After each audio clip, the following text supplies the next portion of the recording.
how do we actually make a more perfect union? It's not through rancor. It's not through animosity. It's not through ad hominem criticisms. It's really through collaboration. You're listening to Parallax from Radcliffe Cardiology in association with makeadent.org. Here is your host, Ankur, Kalra, MD.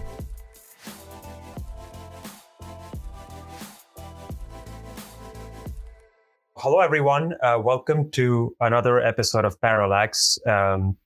This is been in the works for a while, and this is with a guest who I consider a personal friend, also sort of a terrific thinking mind that I always want to run things by when I'm at the crossroads. Because I think he's very wise and he's very thoughtful and he's very eloquent in not only he speaks but also how he thinks.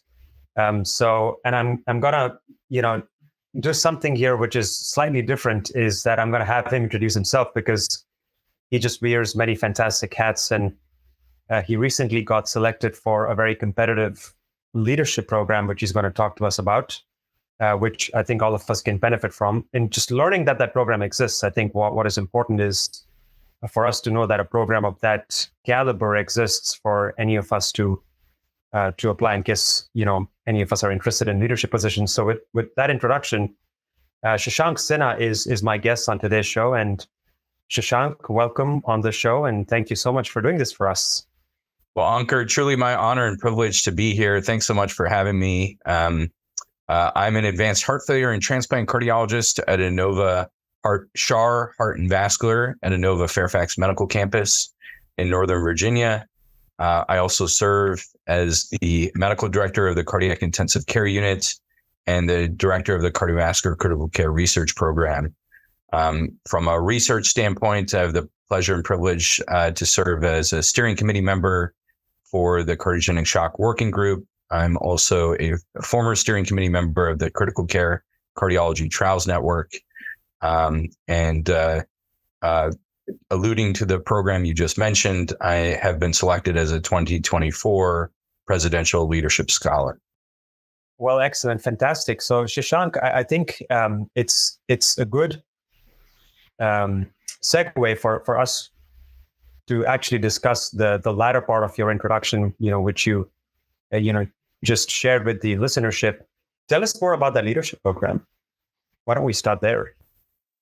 Yes, absolutely. So, the Presidential Leadership Scholars Program is a leadership development program started by Presidents George W. Bush, Bill Clinton, George H.W. Bush, and then the Foundation or Center for Lyndon B. Johnson. And the goal is actually to bring together, in their own words, bold and principled leaders who are committed to facing critical challenges, both at home and around the world, and exploring the lessons learned during the administrations of those presidents. The intent is mainly to take a very diverse group of mid-career career professionals, and each year they do select a group of us in healthcare to participate. And it was truly my honor and privilege to both apply, interview, and subsequently be selected for the program.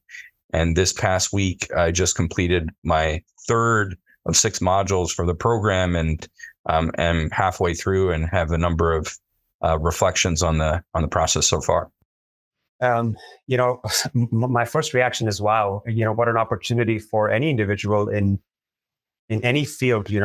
Healthcare certainly is an important, career path, but I think overall, what an opportunity to, sit in those rooms and have those conversations with, the leaders of our country. Shashank, what made you even apply for this opportunity? So 2 questions here. The first part is, how were you made aware of this opportunity, and what was the impetus that then drew you forward to apply for this program? Well, to be perfectly honest, I first learned of the opportunity when I read about it about a decade ago in Time Magazine when the program was initially installed by those former presidents. And I was very curious about it.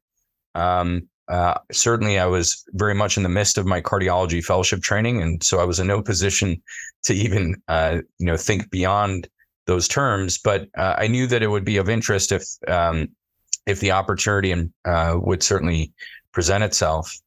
I think the impetus to get to the second part of your question was really driven largely by my experiences during the COVID-19 pandemic, and thinking critically about what were the lessons that we needed to learn as a healthcare system, in particular in caring for the sickest of the sick, not just with heart disease, but the most vulnerable and critically ill patients who demand time-sensitive care that needs to be coordinated across multiple hospitals and multiple providers and multiple health systems, and how can we better learn leadership from other sectors outside of healthcare?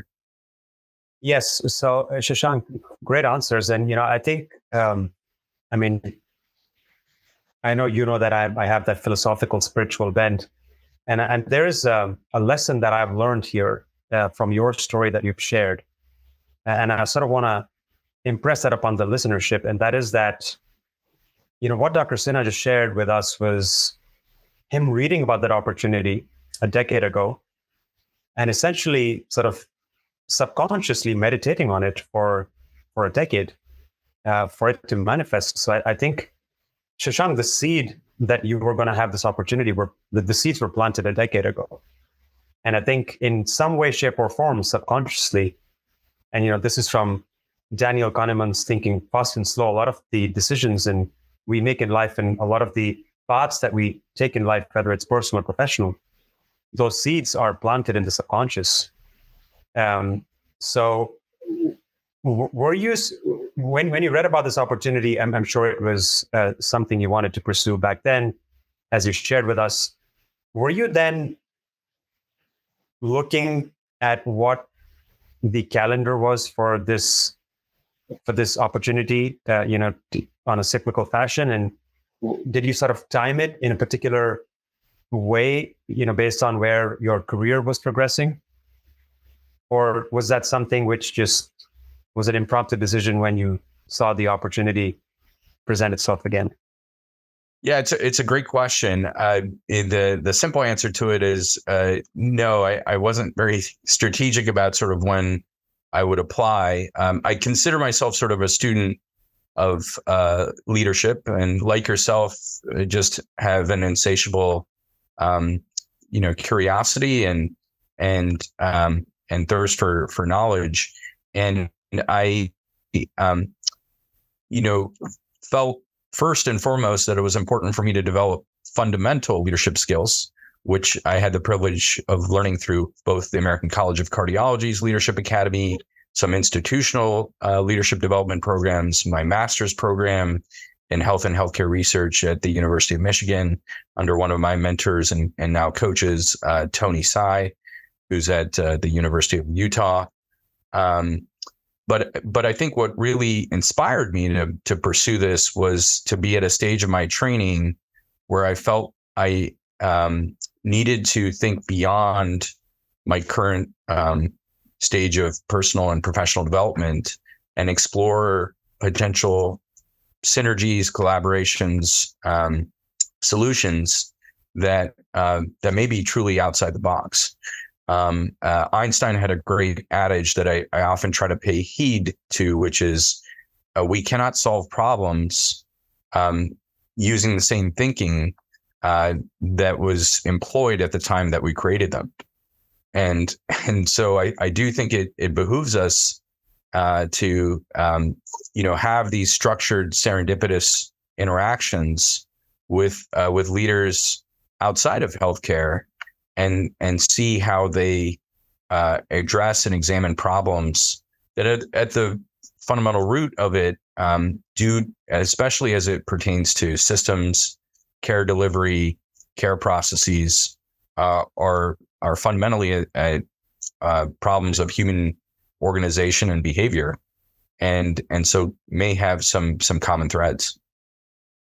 Yes, and Shashank, you mentioned about the modules. Now, is that something that is sort of a run-in phase prior to you starting the program? So it's actually deeply embedded into the program. So the program itself occurs over a period of 6 months, typically from January to June every calendar year. I'm fortunate to be in the 9th cohort of the program. There are currently about 480 alumni, 60 members each class, starting with the original class, I think back in 2015. And the alumni community, while small, is very active and robust and deeply engaged. And I've been truly humbled and grateful to receive all the support from former alumni of the program all throughout the world who've reached out professionally to connect and to open up their networks and opportunities. But the program itself, from a curricular standpoint, is 6 modules. The first one, at least for my cohort, begins in our hometown here of Washington, D.C. It did include a tour of the White House, which was very awe-inspiring, and some time at Georgetown University. And then subsequently circles through each of the libraries or presidential centers for each of those respective presidents. So module 2 was with President Bill Clinton in Little Rock, Arkansas. Module 3, which I just completed, was with the administration officials who now celebrate the legacy of President George H.W. Bush in College Station, Texas. The upcoming module 4, will be with George W. Bush in Dallas, Texas. And then module 5 with LBJ and his presidential library in Austin, Texas. And then module 6, or sort of capstone, is actually in Philadelphia, going back to our historical roots and origins. Yeah. Wow. Fantastic. Shashank, in going through these modules and interacting with some of the other alumni of the program, I mean, sort of did the math quick, and this is probably year 9 if you have 480 alumni and you have 60 per class. So that's 8 classes. And then are you the 9th cohort? So across the spectrum of, these many years and all these individuals from different professional backgrounds. Again, a 2-part question. One is, what are the similarities in terms of the vexing problems that we face in healthcare that you've encountered in other spheres? I mean, let alone cardiology. I mean, I'm talking healthcare broadly here, because it is my assumption that the program administrators are going to view this broadly as well, not only cardiovascular medicine, but healthcare in general. Because, obviously these problems are entrenched and we just see a facet in cardiology. And then, the second part of the question is, in parallel with the problems that you may have identified, which are similar in other professional spheres, are there common solutions which intersect, at these different broad specialties? Is there a common intersection where we can come up with innovation? Because that's where innovation will happen, is when different fields collude to come up with a solution. So that is my question. Yeah, great questions, and I'll try to take each of them in turn. So yes, there are some similarities, and I think it's because the fundamental theme from an academic standpoint for this leadership development is that leadership can be taught. There may obviously be those who are born with certain intuition or skills with respect to either public speaking or leadership, but leadership is something that we do, and ergo it is something that can be learned and taught. And the 4 core leadership skills that the program is designed to cultivate are across these categories: vision and communication, strategic partnerships, decision making, and then persuasion and influence. And you can see that likely resonates across both public and private sectors, business, law, medicine, and so forth. And the goal is to essentially learn both the principles and potential frameworks, theoretical and applied, that may be of utility in helping us grow as leaders in our respective fields. One of the key goals is for each scholar to have a personal leadership project to which we devote our time and attention to, and it may be at various stages. It could be all as early as ideation, some in sort of more the implementation and execution phase, and some nearing completion of that project throughout that 6-month module. But many will, continue that well beyond when the program ends in June of this year. And for me, it's really been an opportunity to think very critically about cardiogenic shock, which is an area of both clinical and scientific interest to me personally. A highly morbid and lethal disease with up to 50% mortality that has up until recently been relatively unchanged, and to think critically about what we can be doing from a systems of care standpoint to get better, and again caring for the sickest of the sick with heart disease.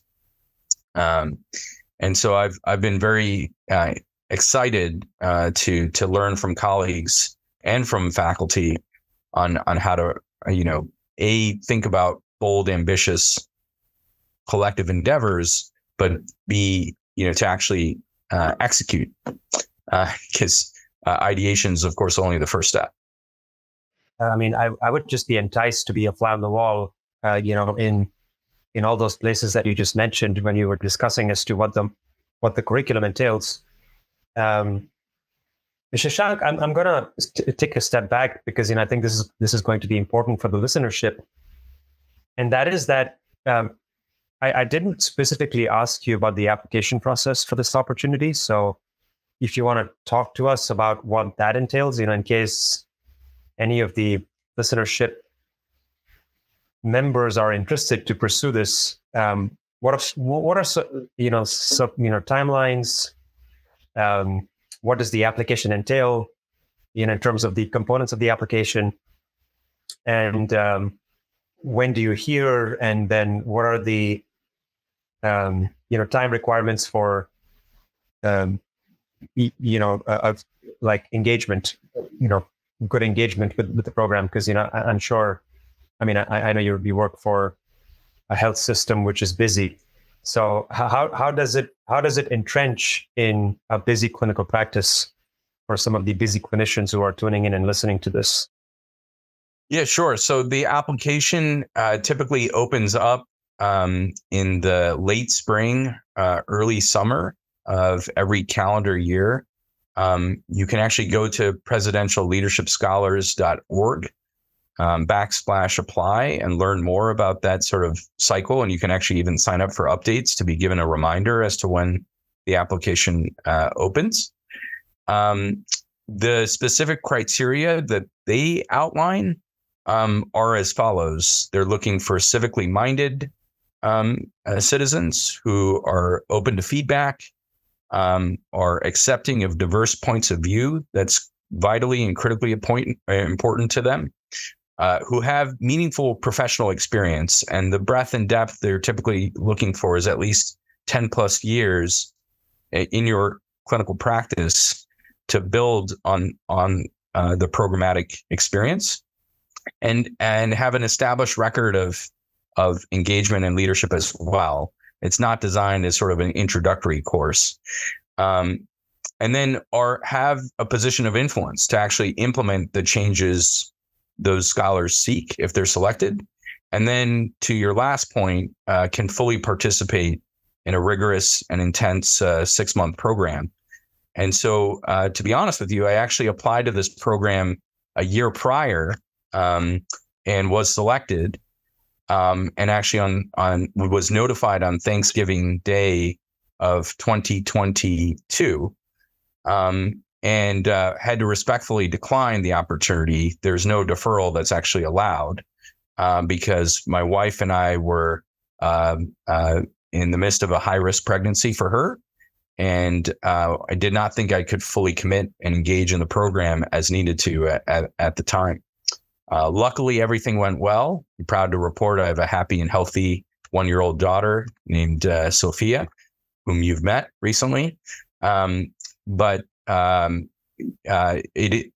time element is vitally important for those considering the program, because while there may be extenuating circumstances, no deferrals are granted. And so I did have to formally reapply the year after, and luckily was reaccepted. So you reapplied in 2023, and you were, because I remember you sharing this about the same time last year, correct? Around Thanksgiving last year is when you shared it?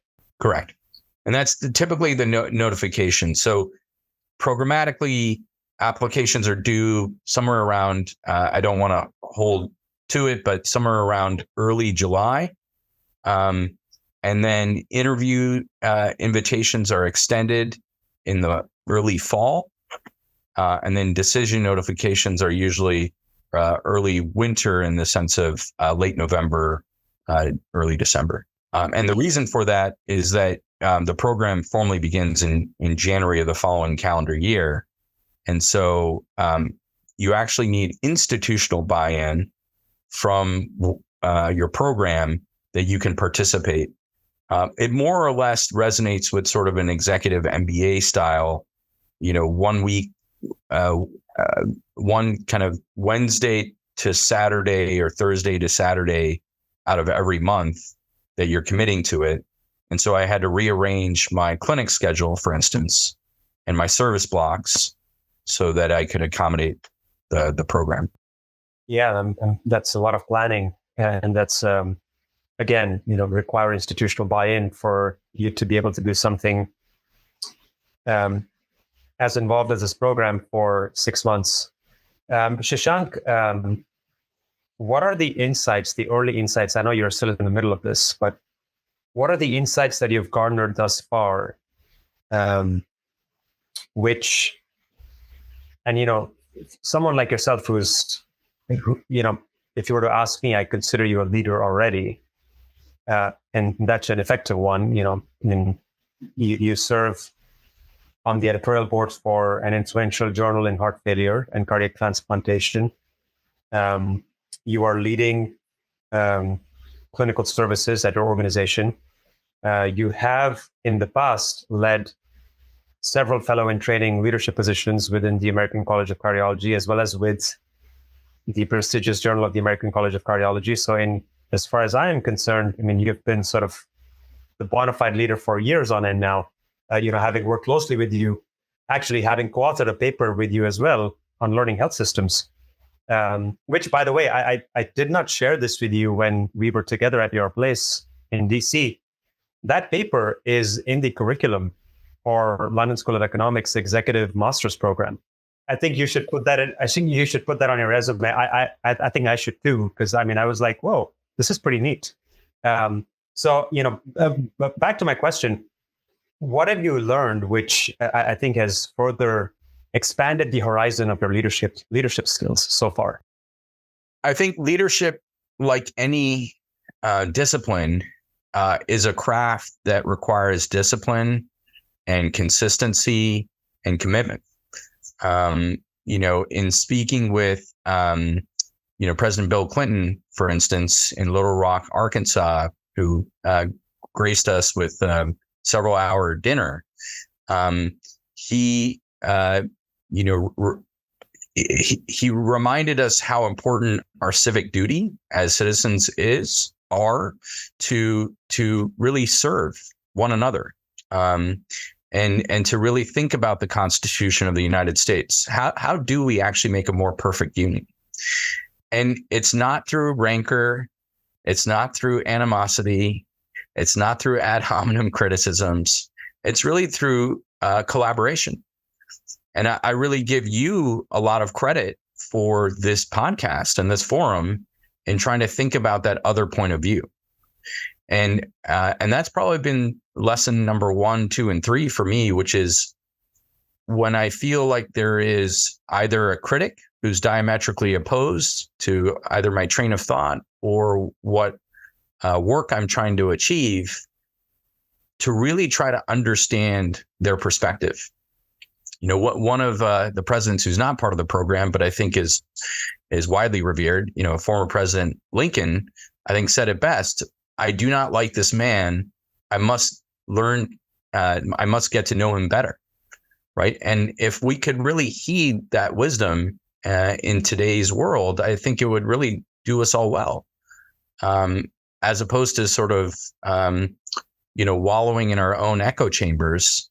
I do think it is important for us to think about what are the common threads of humanity and of being fellow Americans that truly do unite us. The second principle really is that, compromise is possible if you're willing to have, mutual interest in trying to serve together. In other words, interest-based negotiation and bipartisan solutions and collaborations are absolutely essential to no matter what endeavor in life we're in. It's very rare that, for instance, even our scientific work gets accepted unedited. I know you've had that good fortune before, but most of us, require obviously rigorous peer review and edits that don't make it into some chimera, but actually do strengthen the overall content of what we're trying to create together. And so that, I think, has been another important leadership lesson, is to always think about co-authorship. Not co-authorship in the way that we think about it scientifically, but co-authorship in what we're doing here. It takes 2 of us to have a conversation. It takes many of us to be able to create something, whether that's what we do clinically, scientifically, teaching, which is a big part of, I think, the responsibilities that we both enjoy. You're always co-authoring. Even when you're parenting, you're co-authoring, not just with your co-parent, but with the child itself. And so I think being cognizant of that, and as you've eloquently stated for your podcast, Parallax, what is that other view? And how do I really discern what the rationale for it is? And the common refrain that many of the former leaders in office have taught me is, tell me how you came to that conclusion. Help me understand your thought process in a genuine invitation. And I think if you're willing to do that, then what is seen as often obstinate or recalcitrant, we really can find some common ground and try to move, forward. And I do think that is ultimately what the program is looking for, and what we as a nation are looking for is, those core values that truly define us. How do we find the commonality there and build a more perfect union? Yeah, no, I wish I could speak like you, Shashank, but I can't. No, that's very, very eloquently put together and very beautifully explained. I'm gonna, the fact that we have you here with us and use this as an opportunity, because I'm sure as with being on service and interacting with colleagues, with patients, with trainees. I'm sure you've dealt with situations of conflict, and that conflict could be around a clinical decision, and that conflict could be around expectations from family members or expectations from patients. That conflict could be, on a manuscript when you're mentoring a trainee to write one. And some conflicts are really hard to resolve. I think, in part also because there is fear. I think either you are fearful or the party that is involved is fearful. And I think each time we are trying to resolve a conflict from a place of fear or from a place of preconceived notions without an open mind, sort of like an armchair opinion, we predispose ourselves to make fatal mistakes. From someone who's been entrenched in several leadership roles, like we discussed, and now going through such a beautiful training program, how do you approach conflict, Shashank? How do you untangle the preconceived notions and biases that you have? How do you keep them aside? And then how do you enter the room with a completely open mind? And I know, as superfluous or as cliched as it may sound, and it's interesting that I've used both those words in one sentence. I do think that to some extent it's true. I mean, it's true to keep your preconceived notions and biases and what you've heard from other people on the side and approach any individual or any situation with an open mind and discern for yourself what is perceived truth or truth, absolute truth. I don't know. You tell me. Yeah, I mean, what a great question. And we could probably spend the entire hour and then some discussing it. I can't even pretend to say that I have any degree of mastery on conflict management. Again, as a student of leadership, I would say I'm a student of trying to understand how to improve, conflict resolution and or management. And I'll share with you a couple of things I've learned through experience, and with great humility, which is one: anytime you approach a crucial conversation, it is important, just like we say in running a code, you have to check your own pulse. I've never known a conflict to be resolved without having some degree of aplomb or equanimity, or being, as the expression goes, cool, calm, and collected. But that's much easier said than done. In fact, there's a great line from one of my favorite books, Man's Search for Meaning by Viktor Frankl, that says, between stimulus and response lies a space. In that space lies a choice. And in that choice lies your freedom. And if you can really appreciate, assimilate, and implement those words of wisdom, I think it would serve you so well on day-to-day interactions, not only with your loved ones, but friends and colleagues, and in every kind of walk of life. So I think first is learning to recognize that. How do I bring the temperature of the room down? And first, begin with yourself. Second, I do think that it is important to recognize we all have biases, some overt, some unconscious or implicit. And to your point about that, approaching life in general with curiosity and compassion, learn more about them. Really try to unpack that yourself. There are implicit association tests online. I'm always disheartened to ascertain what my own are. But as good friends of mine, Dr. Rob Roswell and Quinn Quapers and others have taught me, it is possible to learn debiasing strategies. But the first step in solving any problem is recognizing there is one. And then the third thing, first seek to understand, then be understood.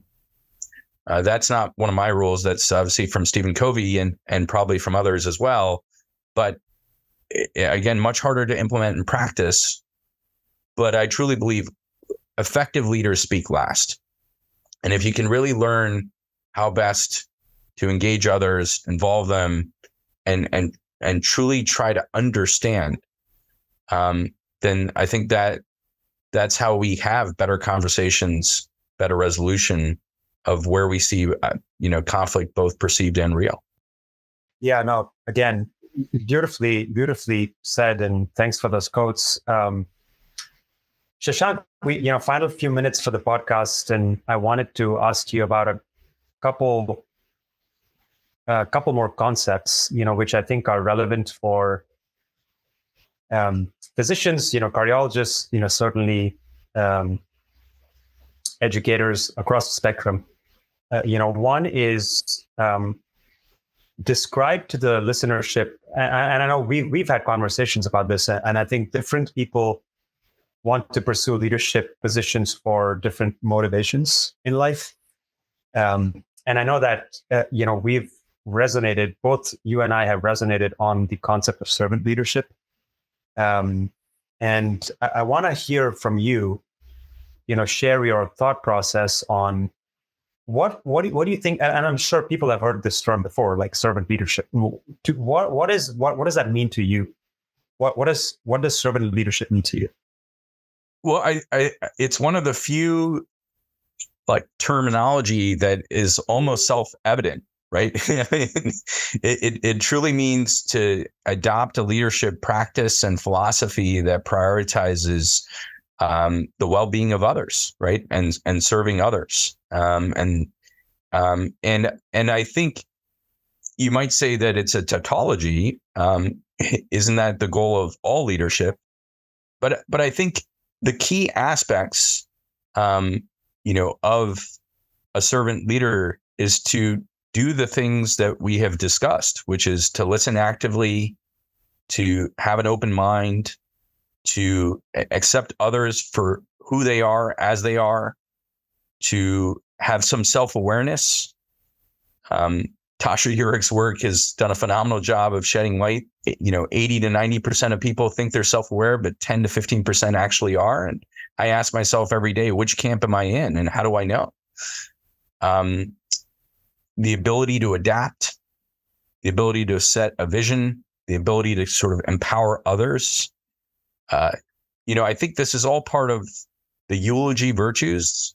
If we ask ourselves how we wish to be remembered, and what this experience and other leadership development programs have taught me is you've got to walk the walk and not just talk the talk. And so how do you turn leadership into not just a program or a set of principles, but really as and not just a singular act, but like a habit. And that means something that you do to help hone that craft on a day-to-day basis. For me, it includes a weekly reflection practice, a daily gratitude ritual. But I know for many others, it involves journaling and writing, and a variety of other, potential strategies that we haven't even touched the surface on today. But I think it embraces the spirit by which I choose to live my life. I know it's one that you embrace as well, and ultimately that is why we're all here, is to truly serve others. Martin Luther King, another hero of mine, I think stated it best among his many quotes, which is, life's most pressing and urgent question is, what are you doing to help others? And so I try to really meditate on that question, not just from a CV standpoint, but truly from a virtuous standpoint. What are we actually doing to help others? Beautifully said and eloquently put. I think it's, I think of, for me personally, as much as I enjoy updating and putting my CV together, I think I've come to a point in life where I think some of the most beautiful things that I'd like to think I've accomplished have been anonymous and have really filled my soul. not something that I need to put on my CV or, advertise. And you probably know what I'm talking about, as we discussed. And those are the kinds of acts, and those are the kinds of endeavors and projects that have provided me, the most meaning in life. Quite frankly. This has been such a fascinating conversation, Shashank. I want to thank you so much for your time. I would like to request final few words from you, both for the listenership as well as for Parallax. And, I want to thank you again for sparing your time. I know how busy you are, as a young father, a busy clinician, and entrenched mentor, having firsthand actually met your mentees and, how much they like you and revere you. So thank you. Really thank you from the bottom of my heart for doing this for us. And I'd like to close this episode with a final few words from you on A, Parallax, and B, for the listenership. Well, first of all, thank you very much, Dr. Kalra. It's really been an honor and a privilege to spend, this time with you and to learn from you and to co-author this with you. I think I don't have any words of wisdom that we haven't already sort of explored or discussed with our listenership, other than to state that it will always appear that these times are challenging, are complex, and it's in the crucible of crisis that true character is revealed. That's something that both of my parents really instilled in me, and I think that it's incumbent upon all of us to try to seek the best in others and to bring out the best in ourselves, so that we can make again a more perfect union. And if so, isn't that the world that we really want for our children and our posterity? And as a newly minted father, that's something I think deeply about on a day-to-day basis. So thank you again for the honor and privilege. Oh, no, pleasure is all ours. And, thanks for everyone who's tuned in to listen to Parallax, now into its season 6. I've really enjoyed having these conversations with luminaries like Dr. Sinha, who have, shared their time and their wisdom with the listenership. As always, we take your feedback very seriously. So do share and like our episodes and help spread the word. Do write to us. I review all written feedback and, try to incorporate whatever you want from us, as hosts of this platform. Do drop us a review on Apple Podcasts and SoundCloud and Spotify. They help us a lot. So with that, thanks everyone for tuning in, and until another Monday, see you soon. Bye-bye. We hope you enjoyed today's podcast, produced by Radcliffe Cardiology in association with makeadent.org. We aim to bring you a new angle of all things cardiology every second week. Review us on your favourite podcast app, or send your comments or questions to podcast@radcliffe-group.com. To view the series, head to radcliffecardiology.com/podcasts/Parallax. Thanks for listening.